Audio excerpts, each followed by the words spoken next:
Hola, soc Clara Viana Ballester, professora de Dret Penal de la Universitat de València.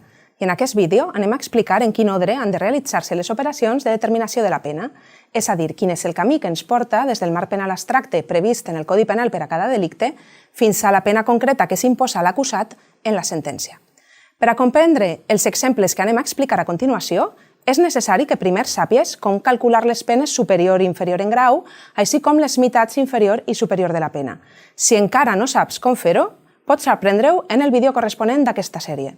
D'altra banda, tingues en compte que anem a explicar només les regles generals de determinació de la pena, és a dir, quan es tracta d'un únic delicte.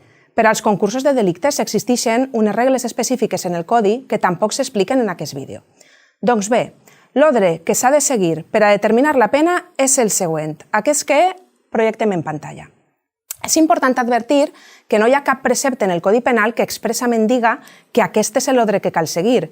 Si es fa així, és perquè existeix un consens prou ampli en la doctrina i en la jurisprudència, ja que és el procés que sembla més lògic. I l'ordre és molt important, perquè, com després veurem, si no es respecta, es pot arribar a penes diferents entre si. Doncs bé, anem a veure amb un exemple quins passos seguiríem per a fer una determinació completa de la pena. Imaginem un subjecte que ha sigut condemnat com a còmplice d'un delicte d'homicidi agreujat de l'article 138.2 del Codi Penal, en grau de consumació, en el qual concorre una circumstància agreujant, per exemple, la reincidència. Quins passos hem de donar per a saber quina és la pena exacta que li correspon? El primer pas és determinar la pena, és a dir, la determinació del marc penal abstracte, també anomenat marc legal abstracte o genèric. Aquest és el marc de pena comprès entre un mínim i un màxim que preveu el Codi Penal per a cada delicte, tenint en consideració els tipus agreujats o atenuats, el grau d'execució, així com el grau de participació. Per això, per a calcular-ho, és possible que necessitem realitzar diverses operacions que a continuació explicarem. Vegem el primer pas. De vegades, per esbrinar aquest marc legal, l'única cosa que cal fer és simplement prendre el marc de pena indicat en el delicte corresponent. Per exemple, si el delicte que ha comès el subjecte fora un homicidi simple, el marc penal abstracte és directament la pena de presó de 10 a 15 anys, que és la que ve establida en l'article 138, primer paràgraf del Codi Penal. No obstant això, en altres ocasions cal realitzar algun càlcul per a saber quin és el marc penal abstracte. En el nostre exemple, el delicte que s'ha comès no és l'homicidi simple, sinó l'homicidi agreujat de l'article 138, segon paràgraf, i el Codi diu que s'imposarà la pena superior en grau a la de l'apartat anterior. En cada delicte del Codi, el càlcul del marc penal abstracte pot requerir una operació diferent. De vegades, cal calcular la pena en la meitat superior, com en el delicte d'assassinat tipus agreujat de l'article 139, segon paràgraf. Altres vegades cal calcular la pena inferior en grau, com en el tipus atenuat de detenció il·legal de l'article 163, paràgraf segon.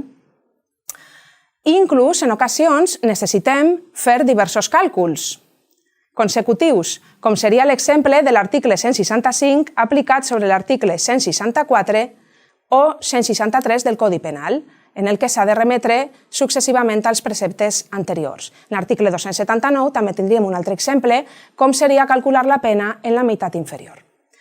Tornant al nostre exemple, hem de calcular la pena superior en grau a la de presó de 10 a 15 anys, que és una pena de presó de 15 anys i un dia a 22 anys i 6 mesos. I aquesta és la pena abstracta del delicte d'homicidi agreujat consumat de l'article 138.2 del Codi Penal. A continuació, com a segon pas, hem de realitzar les operacions que siguen precises en funció del grau d'execució que hagi assolit el delicte.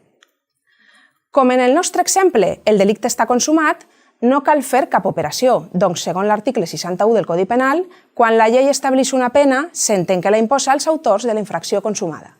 Si el delicte haguera quedat en grau de tentativa, ara és quan caldria fer l'operació corresponent que, segons l'article 62, es baixar la pena en 1 o 2 graus, atenent al perill inherent a l'intent i al grau d'execució assolit.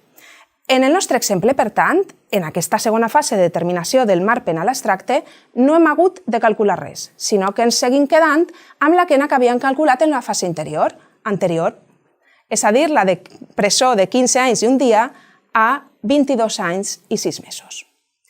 A continuació, i com a tercer pas, cal realitzar les operacions que corresponguen en funció del grau de participació.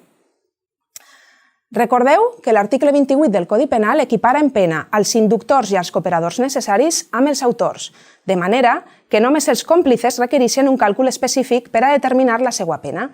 Aquest càlcul ve establert en l'article 63.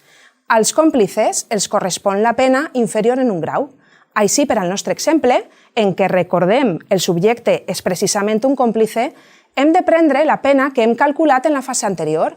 Això és la presó de 15 anys i un dia a 22 anys i 6 mesos. I sobre això calculem la pena inferior en grau, que és una pena de 7 anys i 6 mesos a 15 anys de presó.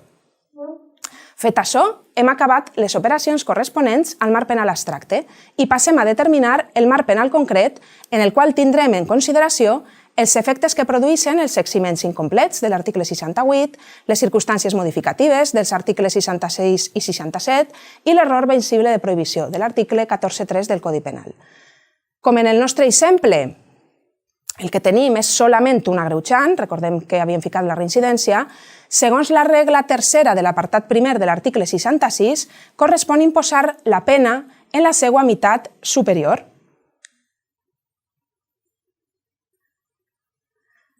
Per a fer aquell càlcul hem de partir de la pena que hem calculat en el pas immediatament anterior, és a dir, la pena del còmplice. Recordem que era una pena de presó de 7 anys i 6 mesos a 15 anys de presó.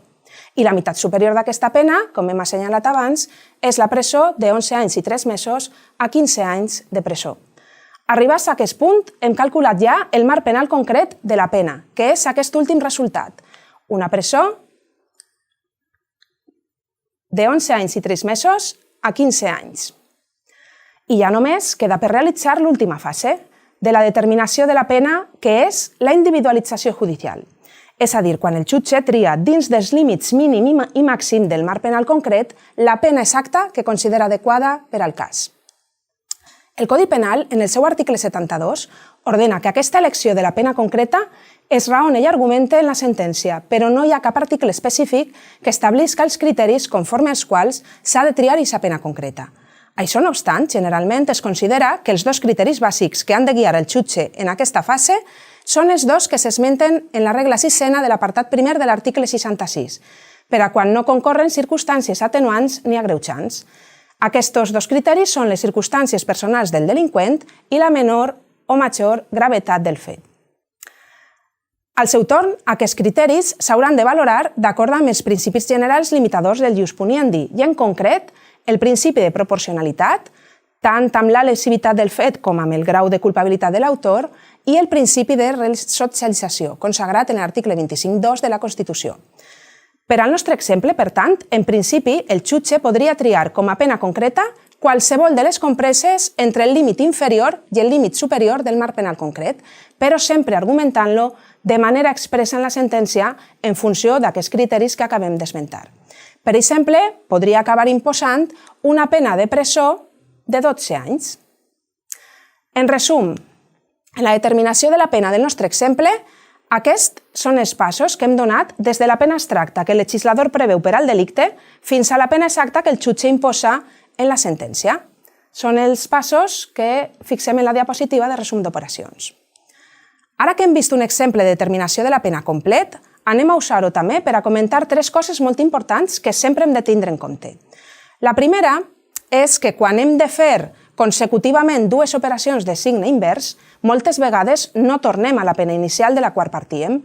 Fixeu-vos en aquest cas. La pena inicial de 10 a 15 anys de presó l'hem pujat primer en un grau per l'article 138.2 i a continuació l'hem baixat un grau per la complicitat. I això no obstant, no hem tornat a la mateixa pena, sinó a una altra que va de 7 anys i 6 mesos a 15 anys de presó. És per això que en determinar la pena mai hem d'estalviar-nos treball ometent fer els càlculs quan veiem que cal fer seguidament una cosa i la seva contrària, perquè encara que a voltes casualment podem acabar arribant a la mateixa pena, en moltes ocasions no és així. La segona cosa important és que tampoc arribem al mateix resultat si alterem l'ordre de les operacions. Anem a comprovar-ho. Nosaltres hem pujat primer un grau pel subtipus agreujat de l'article 138.2 i després ho hem baixat per la complicitat. I el resultat és una pena que va de 7 anys i 6 mesos a 15 anys de presó. Suposem ara que ho farem a l'inrevés i primer baixarem un grau per la complicitat i després ho pujarem pel tipus agreujat. El resultat seria el següent. La pena de partida seria la presó de 10 a 15 anys. Aquesta pena reduïda en un grau per la complicitat tindria un límit mínim de 5 anys i un màxim de 10 anys i menys un dia, o menys un dia. A continuació, pujada en un grau per aplicació del subtipus agreujat, ens donaria com a resultat una pena de presó de 10 anys i un dia a 15 anys. Si la comparem amb el pas anterior, veiem que efectivament no dona el mateix resultat. Fixa't en que no solament no és la mateixa pena, sinó que fins i tot van diversos anys de diferència amb la calculada correctament. Finalment, també és important que recordes que tots els passos en la determinació de la pena són sempre consecutius, és a dir, cada càlcul o operació es fa sempre a partir de la pena a la qual havíem arribat en el pas immediatament anterior.